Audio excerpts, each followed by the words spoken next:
Assalamualaikum warahmatullahi wabarakatuh. Perkenalkan, saya Sucina Rizky. Saya Rizky Primananda Putra. Di sini saya akan menjelaskan program saya sama Rizky, yaitu tentang analisis dan perancangan sistem informasi kosan berbasis web. Program kerjanya hampir mau selesai, jurnal 90% dan PPT 90%. Yang pertama, di sini ada pendahuluan.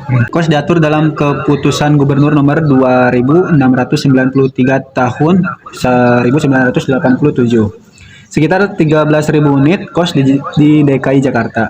KOS adalah tempat tinggal sementara yang penting untuk menghemat waktu dan biaya transportasi. Aplikasi web menawarkan akses informasi KOS yang mudah dan lengkap.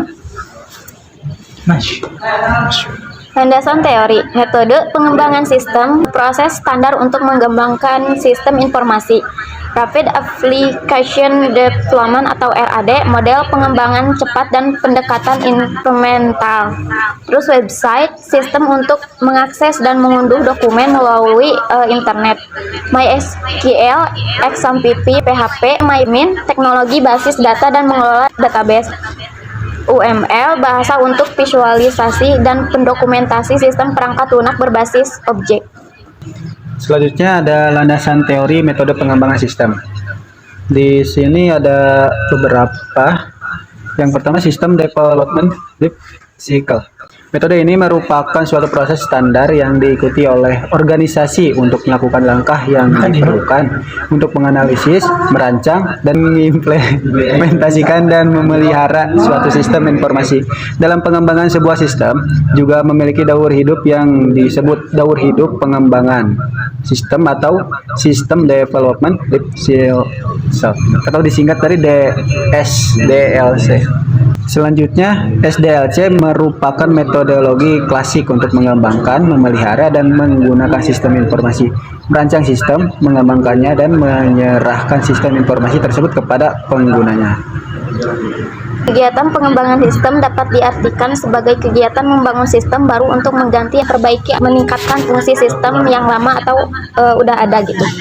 Metode yang digunakan kendal adalah metode Rapid Application Development atau RAD. Rapid Application Development RAD adalah model proses pengembangan sistem perangkat lunak yang bersifat inkremental, terutama untuk waktu pengerjaan yang pendek. Model RAD merupakan adaptasi dari model air terjun atau waterfall versi kecepatan tinggi dengan membangun model air terjun untuk membangun setiap komponen perangkat lunak. Hasil pembahasan kebutuhan aplikasi. Yang pertama, use case merupakan hubungan antara aktor dengan fungsional yang ada pada aplikasi digambarkan dalam bentuk use case, digambarkan seperti yang tertera pada gambar. Nah, ini contoh use case yang kita buat. Di sini ada pencari, penyewa, dan pemilik. Untuk pencari, hanya bisa mencari informasi kos dan melihat informasi kos. Untuk penyewa, kita bisa mencari informasi kos, melihat informasi kos, mengelola data diri, pemesanan, dan melakukan pembayaran. Untuk pemilik, kita bisa mencari informasi kos, melihat informasi kos, mengelola data diri, terus mengelola data kos juga untuk mengelola data user, konfirmasi pemesanan, dan konfirmasi pembayaran. Nah, di sini ada login, terus logout. Selanjutnya, activity diagram. Calon penyewa atau pemilik, lalu aplikasi. Untuk penyewa atau pemilik, pertama input data diri dan cek data, validasi dan cek data. Kemudian di sini dicek apakah valid atau tidak. Kalau valid, langsung username dan password. Lalu username dan password lagi di pemilik. Sedangkan kalau tidak, dia akan kembali lagi pada input data diri.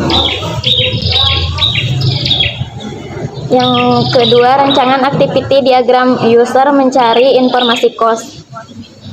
Mencari, terus informasi data akan dicari, terus pencari data. Jika ada, list data yang dicari akan muncul. Jika tidak ada, akan kembali ke input data. Selanjutnya, rancangan activity diagram user melihat informasi kos. Pertama ada pilihan list informasi rumah kos, lalu masuk kepada detail informasi rumah kos, lalu detail informasi rumah kos lagi di semua pengguna. Selanjutnya di sini ada 3 cabang. Pertama kotak pemilik, lalu detail informasi rumah kos dan lokasi rumah kos. Kemudian setelah itu akan masuk kepada menampilkan detail informasi rumah kos. Terus rancangan activity diagram login. Pada activity diagram login menjelaskan halaman login yang dapat digunakan oleh dua user, yaitu penyewa dan pemilik. Di sini ada penyewa atau pemilik memasukkan username atau password. Terus validasi username dan password. Jika valid akan menampilkan halaman utama, jika tidak akan muncul ke halaman yang memasukkan username dan password. Lalu di sini ada implementasi database. Di sini dijelaskan mengapa implementasi database data diri aplikasi. Beberapa fungsi dibuat terdiri dari ruang lingkup implementasi dari aplikasi di bawah ini. Di bawah ini adalah pembukaan database dari aplikasi info rumah kos dengan nama database info kos. Adapun tabel-tabel yang ada dalam database adalah sebagai berikut. Nah, di sini salah satu contoh yang kita bikin database di PHP MyAdmin. Nah, di sini untuk hasilnya seperti ini.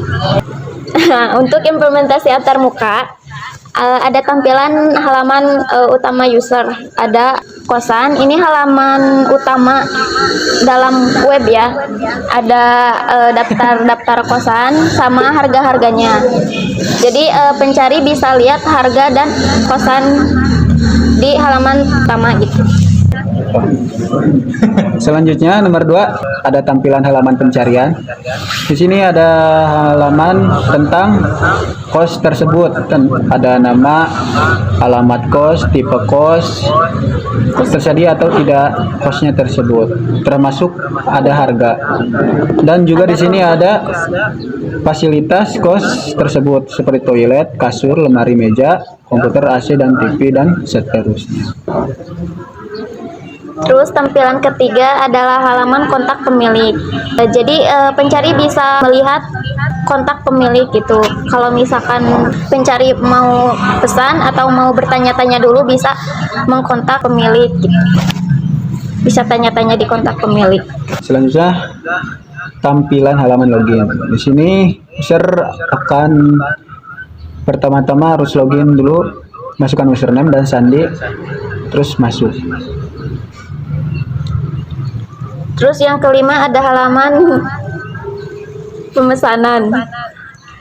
Di halaman pemesanan kita bisa durasi nyewanya, kita mau berapa bulan, mau berapa tahun. Terus biaya per bulan dan totalnya udah ditentuin gitu. Terus ada nama, ada nomor telepon, alamat, dan langsung pesan kos gitu. Nomor 6 ada tampilan halaman pembayaran. Di sini pelanggan bisa memilih metode pembayaran. Misal di sini ada bisa pakai rekening BCA, lalu tanggal bayarnya tanggal berapa, jumlah pembayaran berapa sekian, terus nama pemilik rekening yang digunakan untuk membayar atau toko yang membayar, nama barang yang digunakan untuk membayar, di sini rekening BCA, lalu nomor rekeningnya dan bukti pembayarannya. Di sini harus pakai file atau foto, sebuah foto. Kemudian di situ bisa langsung bayar. Di sini ada tampilan halaman data kos. Jadi kita bisa melihat data-data yang kos di kos kita gitu. Jadi ini hanya bisa dilihat oleh pemilik kos.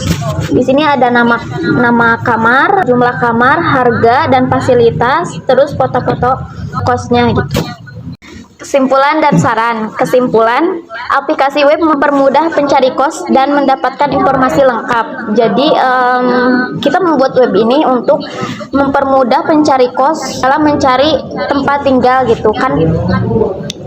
biar ada pilihan-pilihannya gitu. Terus aplikasi membantu pemilik kos dalam mengelola rumah kos dengan lebih efisien. Jadi pemilik bisa mengelola rumah kos itu teh secara efisien dan lebih mudah gitu. Nah, terus kita menggunakan metode RAD untuk mempercepat pengembangan aplikasi. Selanjutnya di sini ada saran. Yang pertama, tambahan fitur seperti sistem rating dan ulasan pengguna. Yang kedua, integrasi dengan layanan pembayaran online untuk mempermudah transaksi. Yang ketiga, pengembangan versi mobile untuk meningkatkan aksesibilitas. Yang keempat, perhatikan aspek keamanan data pengguna. Sekian presentasi dari kami. Mohon maaf apabila ada kesalahan. Karena kami Masih banyak belajar. Wabillahi taufiq wal hidayah. Wassalamualaikum warahmatullahi wabarakatuh.